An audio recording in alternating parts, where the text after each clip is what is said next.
Hello students, चलिए हम आज की क्लास स्टार्ट करते हैं। तो आज की इस क्लास में हम अध्याय 11 गुरुत्वाकर्षण के बारे में पढ़ेंगे। इसके पहले वाले वीडियो में हमने बल एवं गति चैप्टर के बारे में पढ़े थे, जिसमें कई ऐसी घटनाओं को हमने देखा जिसमें क्या होते हैं, वस्तुएं जो हैं या पृथ्वी पर ही आकर गिरती है कोई भी वस्तु जो है। जैसे यहाँ पर और भी एग्जाम्पल ले लेते हैं तो मान लो जाए हम पत्थर को ऊपर की ओर फेंकते हैं, पृथ्वी की सतह पर खड़े होकर, हम धरती पर खड़े होकर उसको ऊपर की ओर अगर फेंकते हैं तो वो वापस गिरकर कहाँ आता है, नीचे वो सतह पर आता है। बारिश की बूंदें भी क्या होती है, जब गिरती है तो वो नीचे ही आती है। अगर कोई पेड़ पौधों से पत्ते भी गिरते हैं तो सूखे पत्ते हो गए तो वो भी क्या होते हैं, नीचे गिरते हैं। इसके अलावा और बहुत सी चीजें हैं जो क्या होती है, नीचे ही गिरते हैं। तो ऐसा क्यों होता है, किन कारणों से होता है, इनके बारे में हम इसमें अध्ययन करेंगे। ये सभी किन कारणों से होता है, गुरुत्वाकर्षण बल के कारण ही होता है। लेकिन हमने पहले कभी ये सोचा नहीं था कि ये आखिर नीचे की ओर गिरते ही क्यों हैं, किन क्या कारण है। इन सब चीजों को बारे में हम इस अध्याय में पढ़ेंगे। तो चलिए इसको एक क्रियाकलाप के माध्यम से भी समझ लेते हैं। तो इस क्रियाकलाप को करने के लिए सबसे पहले हमें एक छोटे से गुटके की आवश्यकता होगी। मान लो जाए लकड़ी का इतना छोटा सा गुटका लेंगे, फिर उस गुटके को हम क्या करेंगे, धागे से बांध देंगे। मान लो एक छोटा सा लकड़ी का गुटका है, उसको हम धागे से बांध दिए और ये मान लो धागे से बंधा हुआ है, इधर आपका रस्सी है और ये क्या है, आपका धागे से बंधा हुआ है। तो इस रस्सी को हम पकड़कर अगर उसको राउंड शेप में ऐसे ऐसे घुमाएं तो वो जो लकड़ी का गुटका है, हमने ये रस्सी को तो धागे को इधर वाला पकड़ा है और ये क्या है, इसका एक हिस्सा गुटके से बंधा हुआ है। तो जो ये फ्री वाला हिस्सा है उसको अगर हम उसको पकड़कर धीरे धीरे उसको वृत्ताकार मार्ग में इस ओर से घुमाएं तो वो क्या होता है, धीरे धीरे वो घूमने लगता है। फिर हम उसकी गति को तेज कर देते हैं तो हमारे हाथ में वो क्या है, तेज तनाव महसूस करता है। तो ये बात तो हो गई कि हम देख रहे हैं। आगे हमारा गुरुत्वाकर्षण की अवधारणा आ गए। तो गुरुत्वाकर्षण के कारण ही कोई भी चीज वस्तु है ऊपर से नीचे की ओर गिरती है। अब क्या हुआ, हमने एक प्रयोग के माध्यम से उसे समझा कि एक लकड़ी का गुटका लेकर उसको धागे से बांध दिए। अब उसके जो एक सिरे को पकड़कर उसको हम वृत्ताकार मार्ग में घुमाते हैं तो वो क्या है, घूमता है। इस प्रकार वो वृत्ताकार रूप में गति करता है। तो वो क्या हो रहा है, ये गुटका जो है वो धागे से जुड़ा हुआ है और हम उसको गति प्रदान कर रहे हैं तो वो वृत्ताकार मार्ग में घूम रहा है। लेकिन चंद्रमा और पृथ्वी की बात करेंगे तो इनके बीच ऐसा कोई भी धागा नहीं है। फिर भी ऐसा बल कौन सा ऐसा बल कार्य करता है जिसके कारण जो चंद्रमा है वो पृथ्वी को केंद्र में रखकर नियत रूप से क्या होता है, उसके चारों ओर क्यों घूमता है। तो कई लोग का यह मानना था कि चंद्रमा और अन्य वस्तुओं को आकर्षित करने का पृथ्वी में एक विशेष गुण होता है। यानी पृथ्वी में एक विशेष गुण पाया जाता है जिसके कारण वो क्या है, चंद्रमा और अन्य वस्तुओं को आकर्षित करता है, ऐसा लोगों का मानना था। इसी कारण चंद्रमा और अन्य सभी वस्तुएं क्या होती है, पृथ्वी के चारों ओर घूमते रहती है, ऐसा लोगों का मानना था। लेकिन क्या हुआ, किंतु अगर तारामंडल या और अन्य ग्रहों की बात करें तो इनकी मान्यताओं या अवलोकनों में ये क्या हुआ, मेल नहीं खाया। उसी प्रकार आपका कोपरनिकस के सौर केंद्रित ब्रह्मांड की धारणा और केपलर के जो नियम है, इनके साथ भी ये क्या हुआ, जो अवलोकन थे ये मतलब जितना भी ये लोगों की जो धारणाएं थी वो मेल नहीं खाए। तो आगे जो आइजक न्यूटन ने क्या किया, आइजक न्यूटन ने जितने भी वैज्ञानिक और भी जो अवलोकन किए थे वैज्ञानिक लोग, उन अवलोकनों को समझा और ये निष्कर्ष निकाला कि आकर्षण का बल केवल किसमें, यानी आकर्षण का बल केवल सूर्य, चंद्रमा और पृथ्वी पर ही नहीं पाया जाता, बल्कि संसार के हर छोटी बड़ी वस्तुओं में आकर्षण बल पाया जाता है। ऐसा किसने कहा, आइजक न्यूटन ने अपने अवलोकनों के आधार पर ये निष्कर्ष निकाला कि जो आकर्षण बल है वो सूर्य, पृथ्वी और चंद्रमा के बीच ही नहीं बल्कि संसार की हर छोटी बड़ी वस्तुओं के बीच होती है। चाहे वह पत्थर हो, धूल के कण हो, तारे हो, ग्रह हो इत्यादि और भी आदि मतलब और भी वस्तुएं हो सकती हैं।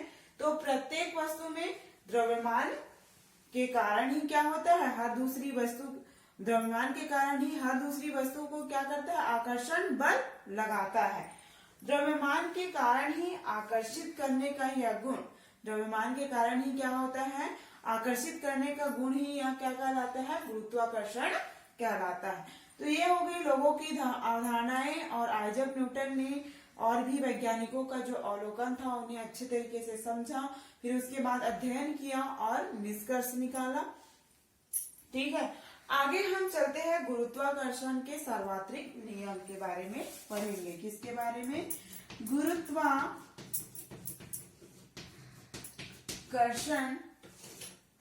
के सार्वत्रिक नियम।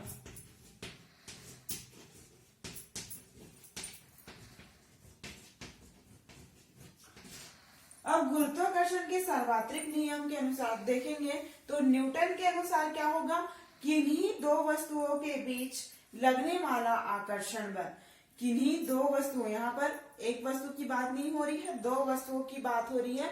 तो न्यूटन के अनुसार ब्रह्मांड की किन्हीं दो वस्तुओं के बीच लगने वाला आकर्षण बल दोनों ही वस्तुओं के द्रव्यमान और उनके बीच की दूरी पर निर्भर करता है। क्या होता है, न्यूटन के अनुसार ब्रह्मांड की किन्हीं दो वस्तुओं के बीच लगने वाला आकर्षण बल दोनों ही वस्तुओं के बीच के द्रव्यमान और उनकी दूरी पर निर्भर करता है। तो इसको हम चित्र के माध्यम से समझेंगे। तो मान लो जाए हमारे पास दो पिंड है, एक को हमने क्या नाम दे दिया, ये हमारे पास दो पिंड है जिसको हमने नाम दे दिया है ए और बी। ठीक है, इसको हमने ए नाम दे दिया है और इसको क्या नाम दे दिया है, बी नाम दे दिया। ये दोनों ही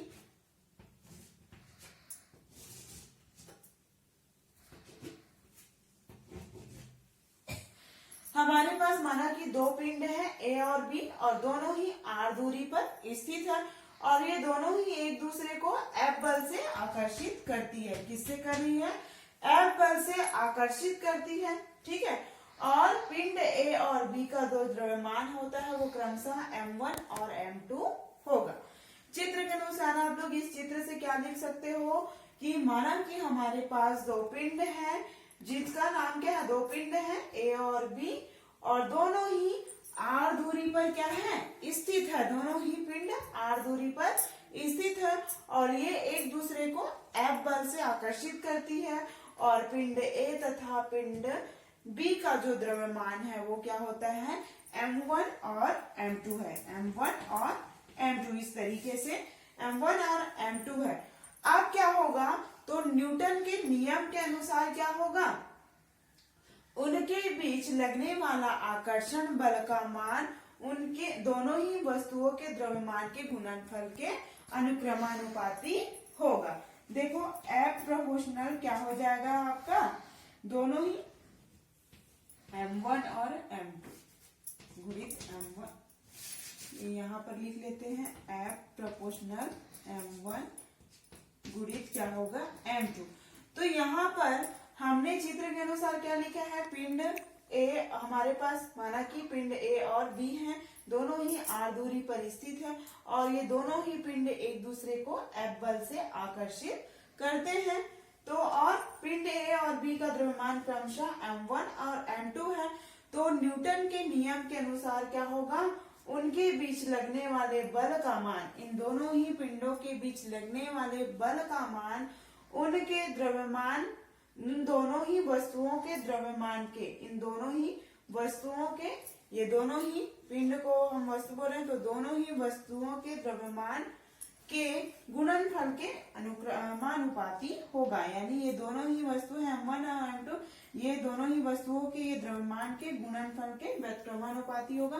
तो ये आपका समीकरण नंबर पहला होगा। अब आगे देखेंगे कि दोनों वस्तुओं के बीच लगने वाला बल का मान, यानी दोनों ही वस्तुओं के बीच लगने वाला बल, दोनों ही वस्तुओं के बीच लगने वाला बल उनकी बीच की दूरी r के वर्ग के व्युत्क्रमानुपाती होगा। इसमें क्या था, अनुक्रमानुपाती था। अब दोनों ही वस्तुओं के बीच लगने वाले बल यानी लगने वाले वर्ग के आर की दूरी के वर्ग के व्युत्क्रमानुपाती होगा। तो ये क्या हो जाएगा, F प्रोपोर्शनल 1/r²। ये क्या होगा आपका समीकरण नंबर 2। अब देखेंगे समीकरण 1 और 2 से। समीकरण क्या हो जाएगा, समीकरण 1 और 2 से। तो समीकरण 1 क्या निकला है आपका, F proportional m1 into m2, और समीकरण 2 क्या निकला है, F प्रोपोर्शनल 1/r²। तो ये F आ जाएगा और प्रोपोर्शनल क्या हो जाएगा, m1 इंटू m2 बटे क्या हो जाएगा r। ये आपका स्क्वायर, ये आपका क्या हो जाएगा, समीकरण नंबर 3 हो जाएगा। ठीक है, अब इस प्रोपोर्शनल को इसको हम हटाकर एक सार्वत्रिक नियतांक ले लेंगे। ठीक है, गुरुत्वाकर्षण सार्वत्रिक नियतांक, तो इसके जगह हम क्या लिख लेंगे, जी।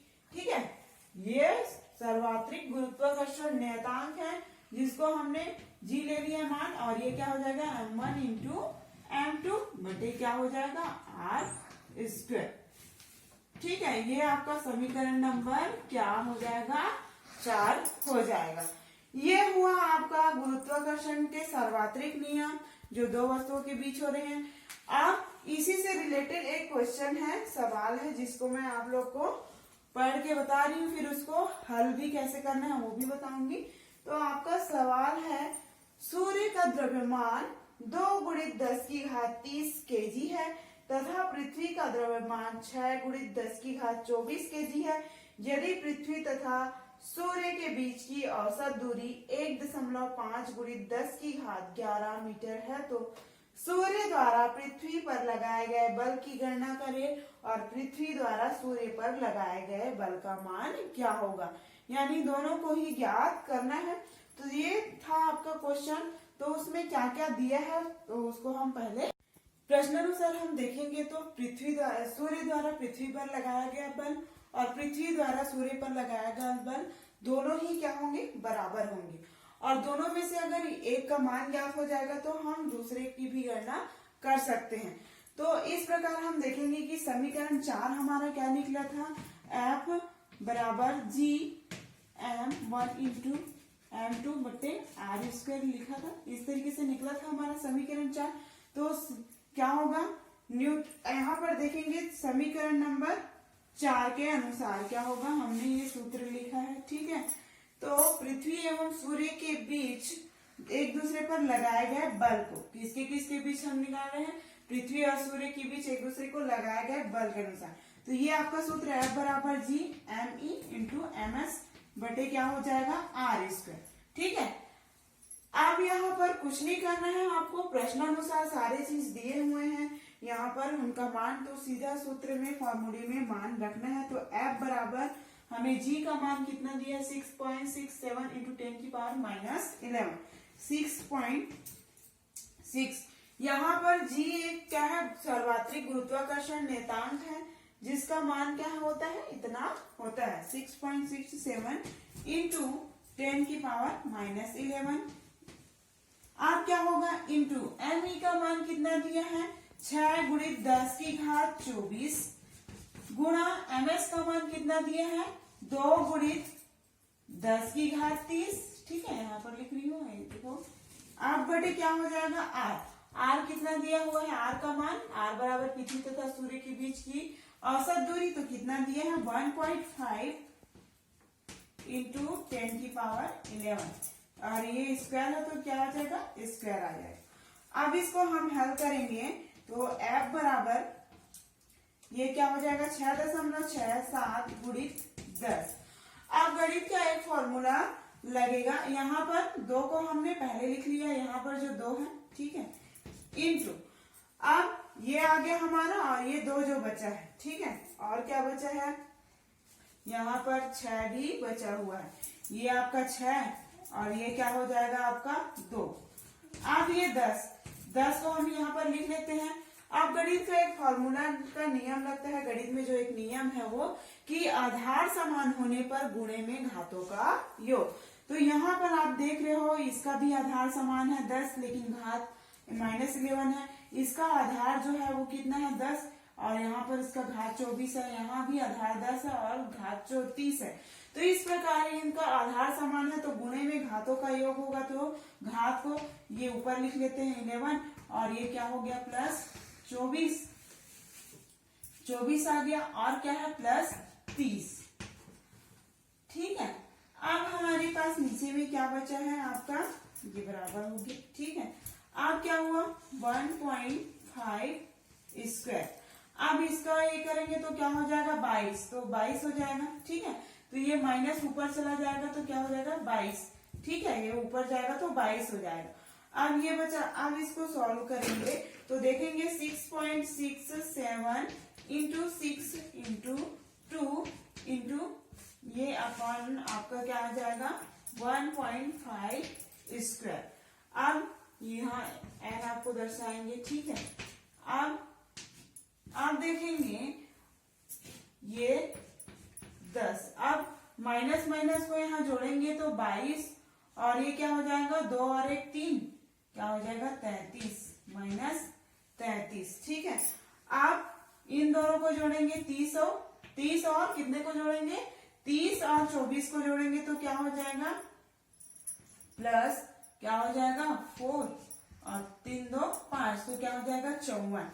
आप करेंगे, अब इसको क्या कर देंगे घटा देंगे, तो 54 में से आपको 33 घट जाएगा तो कितना बचेगा, एक ये आपका प्लस ये माइनस, तो 4 में 3 गया 1, और क्या है 5 में 3 गया 2, कितना बचेगा 21। ठीक है, तो क्या बचेगा नीचे आपका आ जाएगा 6.67 गुणित 6 गुणित 2, और बटे क्या हो जाएगा 1.5 स्क्वायर, और ये क्या हो जाएगा आपका गुणा 10 की घात 21। ठीक है, एन। अब इसको हम सॉल्व करेंगे, ये 10 को यहाँ ना लिखकर कहाँ लिख दिए हम लोग यहाँ। आप क्या करेंगे इन सभी को गुणा करेंगे और हल करेंगे। ठीक है, तो इधर वाला हिस्सा मैं आप लोग का मिटा देती हूँ।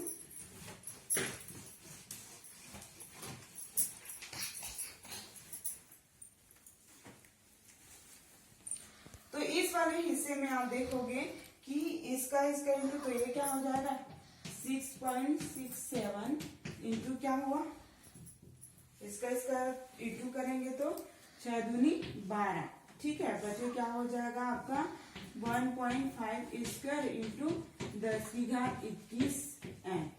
ठीक है, तो अब इन दोनों को गुणा करोगे तो पूरा हल करोगे तो क्या आ जाएगा 35.57 गुणित 10 की घात 21 एन। मतलब इस पूरे को सॉल्व करना है। हमारा जो अगला पॉइंट है वो क्या है द्रव्यमान एवं भार। तो द्रव्यमान किसे कहते हैं, तो किसी वस्तु में पदार्थ की कुल मात्रा को उस वस्तु का द्रव्यमान कहते हैं। द्रव्यमान का एसआई पद्धति में मात्रक किलोग्राम होता है। अब भार की बात करते हैं तो किसी वस्तु को धरती जिस बल से अपनी ओर आकर्षित करती है उसे उसका भार कहते हैं, उस वस्तु का भार कहते हैं। भार का एसआई पद्धति में मात्रक न्यूटन होता है। तो इस प्रकार से ये चैप्टर क्या होता है समाप्त होता है। ये आपका फिजिक्स का चैप्टर है, तो आपको इसको फिजिक्स की कॉपी में लिखना है। ठीक है, अब नेक्स्ट जो चैप्टर है हम नेक्स्ट वीडियो में पढ़ेंगे। तब तक के लिए थैंक यू।